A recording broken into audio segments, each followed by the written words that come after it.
नमस्कार दोस्तों, कैसे हैं आप सब लोग।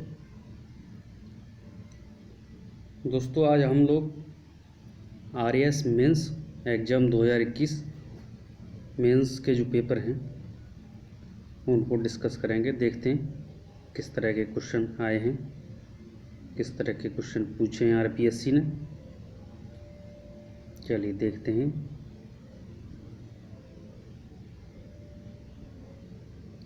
ये जीएस का पहला पेपर है। चलिए पहला ही सवाल देखते हैं।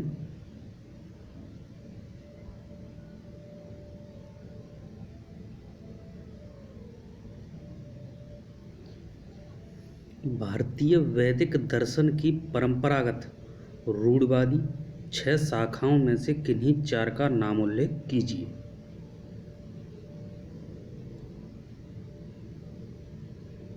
नेक्स्ट, रावण हत्या क्या है। अगला, सोहरावर्दी सूफी सिलसिला का वर्णन कीजिए।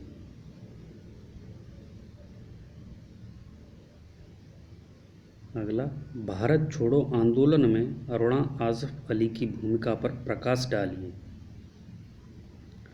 अगला है, लियोनार्डो द विंची ने अपना प्रसिद्ध चित्र द लास्ट सपर कहाँ पर चित्रित किया था।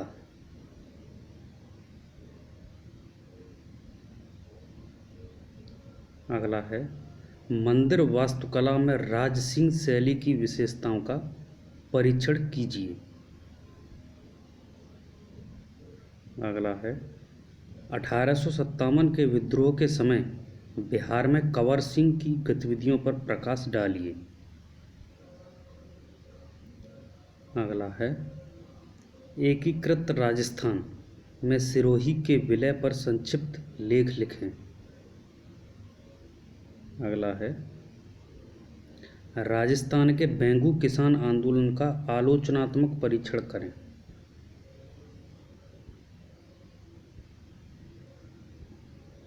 अगला है, अमेरिकी स्वतंत्रता संग्राम के वैचारिक पृष्ठभूमि की विवेचना करें।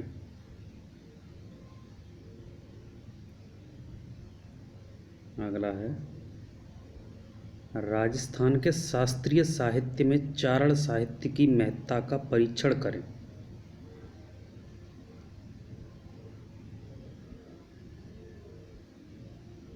अगला है, भारत में थियोसॉफिकल सोसाइटी की विचारधारा के विकास में थियोसॉफिस्ट के विचारों की संक्षेप में विवेचना कीजिए।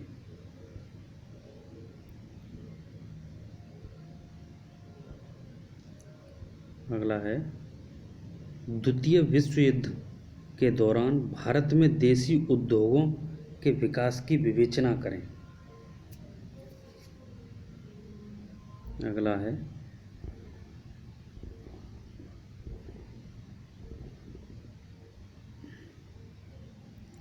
औद्योगिक क्रांति न केवल एक प्रौद्योगिकीय क्रांति थी बल्कि एक सामाजिक आर्थिक क्रांति भी थी जिसने लोगों के उसके बाद रहने के ढंग को भी परिवर्तित कर दिया।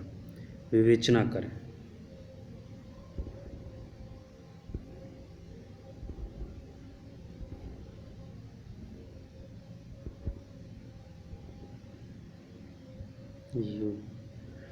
अगला है, भारत में कौन से 8 मूल उद्योग आधारभूत संरचना को सहयोग करते हैं। ये यूनिट सेकंड है, वो यूनिट फर्स्ट थी। दूसरा है, राजस्थान में जैव ईंधन बायोमास ऊर्जा के मुख्य स्रोत क्या हैं। अगला है, भारतीय बजट में राजस्व व्यय की मुख्य मदों को लिखिए।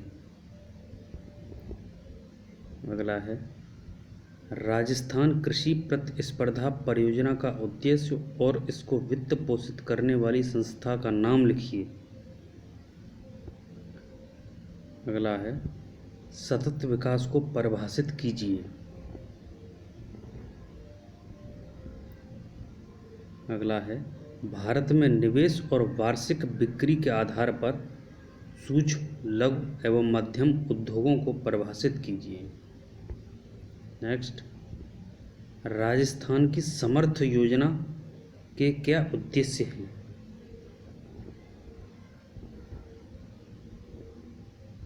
नेक्स्ट, देश में नवीन रोजगार सृजन के लिए प्रधानमंत्री रोजगार प्रोत्साहन योजना PMRPY के अंतर्गत नियोक्ताओं को क्या प्रोत्साहन दिए गए?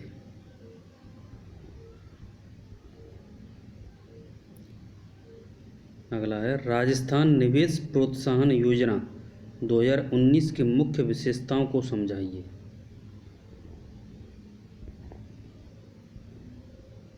अगला है, विश्व बैंक समूह के जलवायु परिवर्तन पर कार्य योजना 2021 से 25 के किन्हीं 5 लक्ष्यों को लिखिए।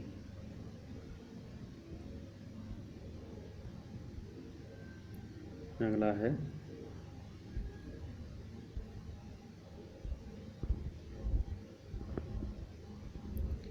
भारत में आत्मनिर्भर भारत अभियान के अंतर्गत उद्योग और आधारभूत संरचना से संबंधित प्रमुख उपाय क्या हैं?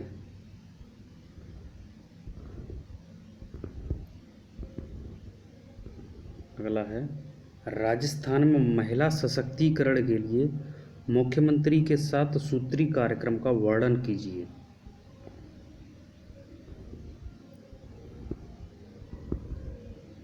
अगला है, राजस्थान सौर ऊर्जा नीति 2019 की दृष्टि, विजन एवं प्रमुख उद्देश्यों को लिखिए।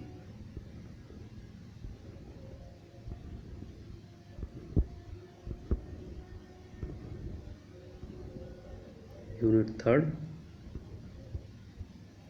पहला है, शारदा एक्ट क्या है? दूसरा है, जाति व्यवस्था असमानता का उदाहरण क्यों है? तीसरा है, वैश्विक गांव क्या है? चौथा है, राजनीतिक भ्रष्टाचार को परिभाषित कीजिए। पांचवा है, राजस्थान में वृद्धावस्था पेंशन की पात्रता क्या है?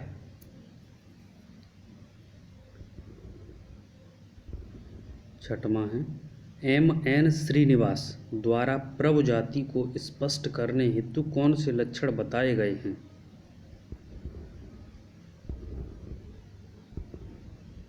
सातवां है, राजस्थान की जनजातीय समुदाय की प्रमुख 5 समस्याएं लिखिए।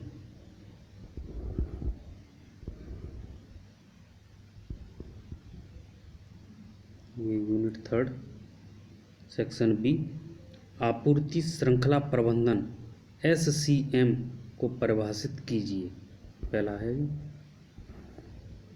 दूसरा है, स्टार्टअप इंडिया योजना का क्या उद्देश्य है? स्टार्टअप इंडिया योजना का उद्देश्य क्या है? तीसरा है, करिश्माई नेता की कोई 4 विशेषताएं लिखिए।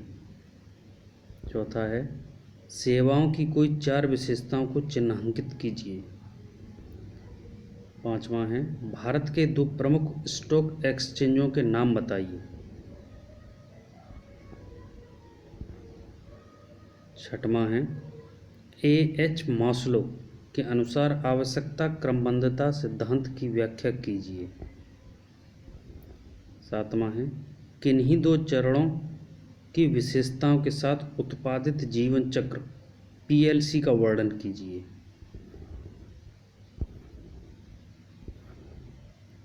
यूनिट 3 सेक्शन C है ये।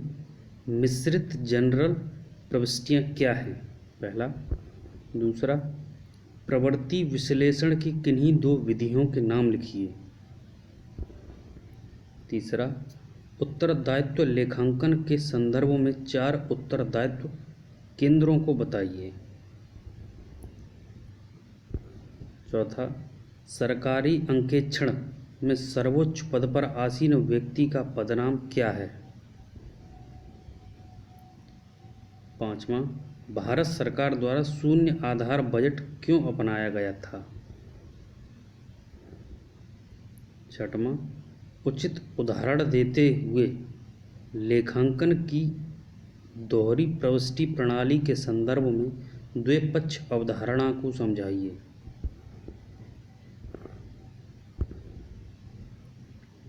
सातवां, निष्पादन बजटिंग सरकार व सार्वजनिक उपक्रमों के लिए उपयोगी है, क्यों?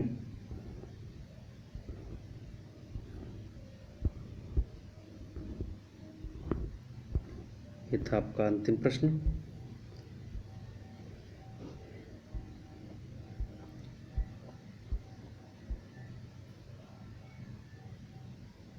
बहुत बहुत धन्यवाद। मिलते हैं अगले किसी नए पेपर के साथ। तब तक के लिए नमस्कार।